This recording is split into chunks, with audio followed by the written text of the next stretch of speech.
What is good, Osiris here, stuck in the middle. Thanks for joining. Recording this on Sunday, December 12th. I've been in a discussion over the last couple of days on Twitter, and the conversation is about the term black culture. I hope everybody understands that when we look at what's happening in our world, when we look at what's happening to J6 defendants, when we look at the attack of the Constitution, when we look at government overreach, our country is broken down right now into people who are hurt, people who are scared, hurt, and that hurt comes out in anger and hate. All you have to do is break this down to a relationship.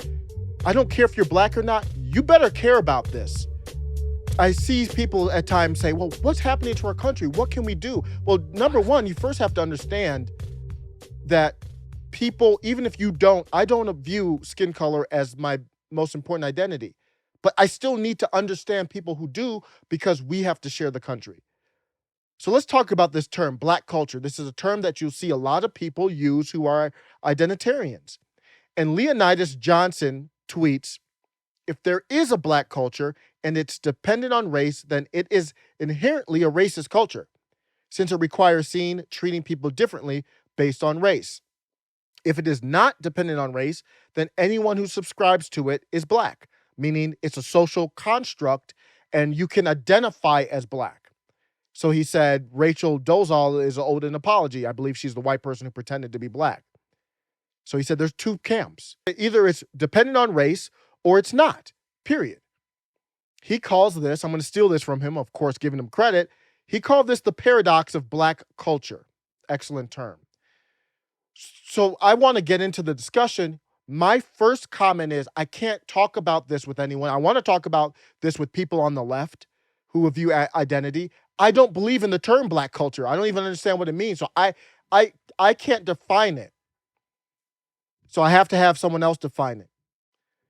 People on the left who are identitarians, they typically respond with these type of nonsensical answers saying, oh, you understand it. You just don't like it.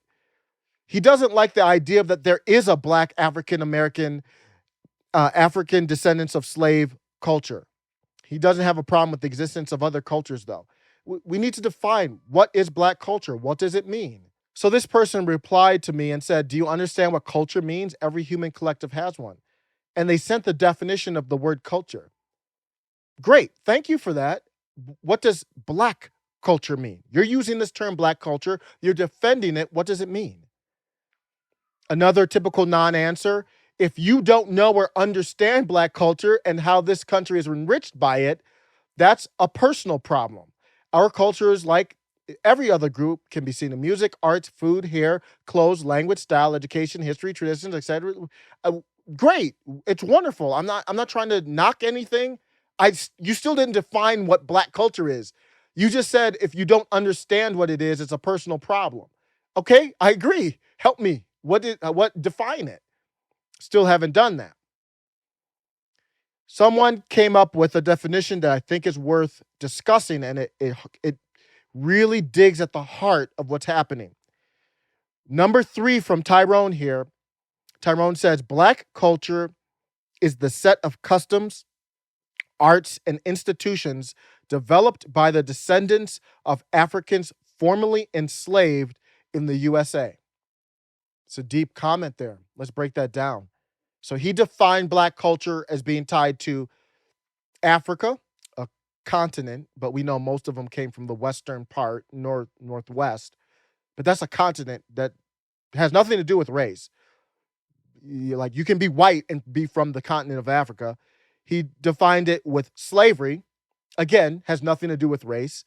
You could be white and have been enslaved. You could have been Native American and have been enslaved. We know most people in America were black enslaved, and we know what he is talking about. But being enslaved is not tied with you being black. Absolutely not. And then America. None of these things have to do with being black. Okay, let's move on from the term black. I appreciate the definition. This is something that we have to talk about, bruh. We really have to talk about this. He associates the term black culture with slavery. This is where the hurt comes from. This is how you join a cult. This is how you get manipulated. You're vulnerable. You're looking for love. Can you imagine living your life every single day, associating everything you do, your culture, everything you believe in, everything about you, not even with skin, but the fact, associating everything you do with slavery? You wonder how this victim mentality lives on? That's how you do it. My culture is associated with slavery? That's what he's literally said. No wonder you're still hurt. No wonder you can't embrace the idea of America. No wonder the flag triggers you. This is how you can be easily manipulated into hate. You're vulnerable. And it's on all of us to do whatever we can to say, that's not your culture. You are not defined by slavery.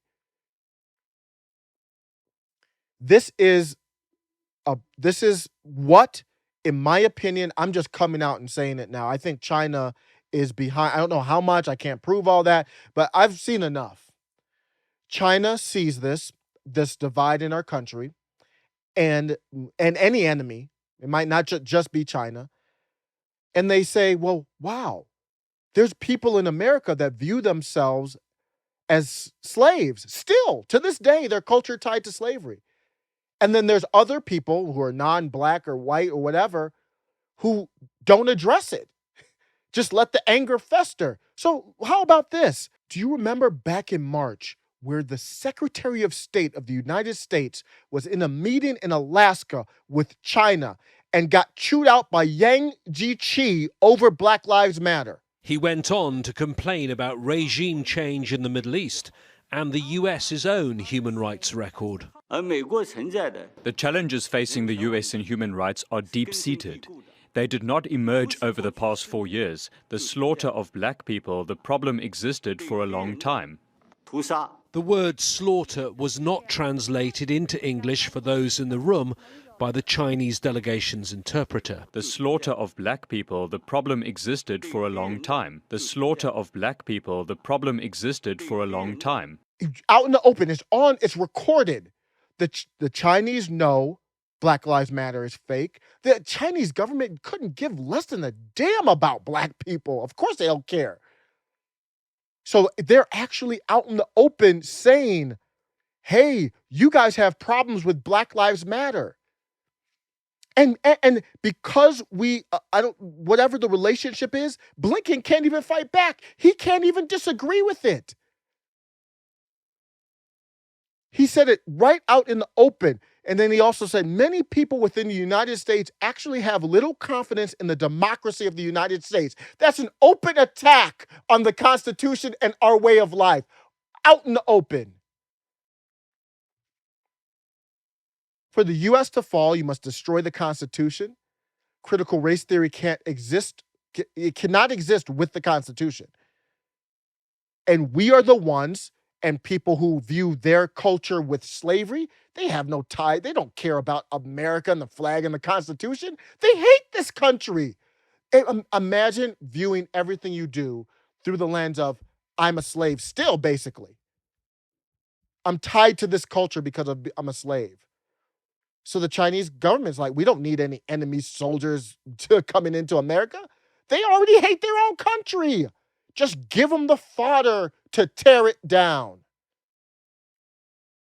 It's more sophisticated, it's more efficient, and it's more effective. I played a little clip of China laughing at us, in my opinion. Remember, being not racist just keeps things the way they are now. By being anti-racist, you can help lead our children to a brighter future. They played a clip of not being racist just keeps things the way they are. They're promoting this anti-racist critical race theory. Why would China be promoting critical race theory? To feed in to Tyrones' tweet. You feel your culture's about racism? Let's drive a knife into that marriage in the United States and just sit back and watch it crumble. You see Nicole Hannah-Jones, Mark Lamont Hill, Ibram X. Kendi, all these people. Do they mention China at all? Or China's promoting the same thing they are? Well, it's all coming from, you notice they all have PhDs. China funds the universities fund this. Who do you think's signing their checks? And then Tyrones at the bottom of the food chain eating it up. I'm going to end with this. The 1619 Project is a perfect example. The goal of the 1619 Project is to reimagine the founding of our country to the year 1619. Notice what the goal of it is. It doesn't say the goal of it is to empower the United States. It doesn't say the goal of the 1619 Project is to empower, if you look at black people, black culture, or black people. It doesn't say that.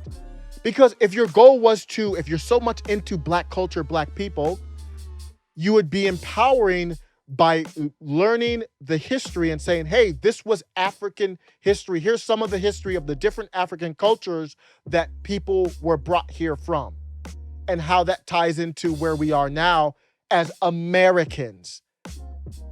Nope. You won't see that. It's a con game. They're con artists.